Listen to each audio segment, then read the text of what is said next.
నంబర్పేటలో ఉంటారు. బేసికల్గా photography field నుంచి బిజినెస్కి 4.5 years బ్యాక్ మీరైతే ఇట్లా ఎప్పుడైతే ఇట్లా వచ్చి కొత్తగా ఫస్ట్ టైం కూర్చున్నారో నేను కూడా అట్లా 4.5 years బ్యాక్ రావడం జరిగింది. ఇక్కడ లీడర్స్ యొక్క సక్సెస్ని చూసిన తర్వాత నమ్మకం వచ్చింది. ఎస్, ఈ బిజినెస్లో నిజంగానే కార్ తీసుకోవచ్చు, నిజంగానే ఇంత పెద్ద ఇన్కమ్ తీసుకోవచ్చు అని చెప్పి నాకు అర్థమైంది.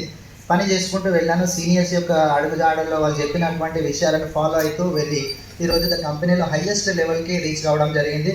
Thank you to my all appliances అందరికీ కూడా. ఫస్ట్ ఆఫ్ ఆల్ ఈ బిజినెస్ ఎవరి కోసం అని చెప్పానంటే అందరి కోసం అయితే కాదండి. బిజినెస్ నిజంగానే చెప్తున్నా, అందరి కోసం కాదు. కలర్ డ్రీమ్స్ ఉంటాయి కదా, డ్రీమ్స్ ఉన్న వాళ్ళకి అని చెప్తుంటాం కదా. నిజంగానే పండుకున్నాక వస్తాయి కదా డ్రీమ్స్. ఎంతమందికి వస్తాయి పండుకున్నాక డ్రీమ్స్? అందరికి వస్తాయి కదా. పండుకున్నాక డ్రీమ్ అయితే ఎవరికైతే రాదో వాళ్ళ కోసం అయితే కాదు. మరి డ్రీమ్ రావాలంటే చదువుతోటి కానీ, ఏజ్ తోటి కానీ, లేడీస్ జెంట్స్ అటువంటిది ఏమైనా ఉందా?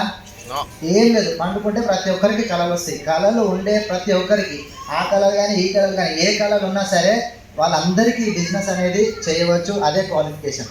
మాకైతే అట్లా చాలా డ్రీమ్స్ ఉండే. ఇట్లా మెర్సిడీస్ బెంచ్ తీసుకోవాలని చెప్పి చాలా డ్రీమ్ ఉండే. బట్ ఈ బిజినెస్లోకి వచ్చిన తర్వాత సారు బ్రీజా కార్ తీసుకున్నారు. అప్పుడు కొంచెం హోప్ వచ్చింది. మేము ఎర్టిగా కార్ తీసుకున్నాం. ఇప్పుడు సార్ బెంజ్ కార్ తీసుకున్నారు. శ్రీనివాస్ సార్ కానీ, మనకు సలీం సార్ కానీ. ఇప్పుడు నా డ్రీమ్ అప్డేట్ అవుతుందా లేదా? సార్ నో మరి ఇట్లా బాగా ఆ సార్కి ఒక్కసారి గ్రేట్ రౌండ్ ఆఫ్ అప్లాజ్ అండి. డ్రీమ్ చాలా బలంగా ఉంది. అయితే ఇట్లా డ్రీమ్ పెట్టుకొని నేను ఒక్కసారి ఏంటంటే చరణ్ సార్ దగ్గరకు పోయినా. నేను ఫోటోగ్రాఫర్ కదా, సార్ ఫోటోలు తీసి ఒక పెంటోలు వేసుకొని వాళ్ళ ఇంటికి వెళ్ళినప్పుడు అంత గందరగోళం ఉంది. సార్ డ్రీమ్ ఫుల్ఫిల్ అవుతుందని మీరు చెప్తారు, నేను చెప్తే ఎవరు ఇటలేరని సార్ అని చెప్పాను. అంటే సార్ ఏం చెప్పినారంటే ఇక్కడ రా అని చెప్పి తీసుకెళ్ళి, వాళ్ళు చాలా హైట్ ఉంటుంది బిల్డింగ్, వాళ్ళ అపార్ట్మెంట్ మీద తీసుకెళ్ళి అక్కడ ఏం జరుగుతుంది చూడు అని చెప్పన్నారు. అది ఒక కన్స్ట్రక్షన్ జరుగుతున్న పెద్ద అపార్ట్మెంట్ ఉంది. కన్స్ట్రక్షన్ జరుగుతున్నప్పుడు ఎట్లా ఉంటుంది? అక్కడ సీకులు వారేసి ఉన్నాయి, ఇటు సిమెంట్ బస్తాలు, వాడి ఇటుకలు, కంకర గింకర అంతున్నది.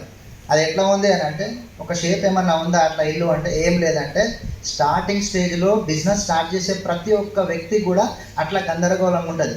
అది కొన్ని రోజులు అయితే, అది కొన్ని రోజులు, కొన్ని నెలలు, లేదంటే 1-2 years లోపల అది కంప్లీట్ అవుతుందా?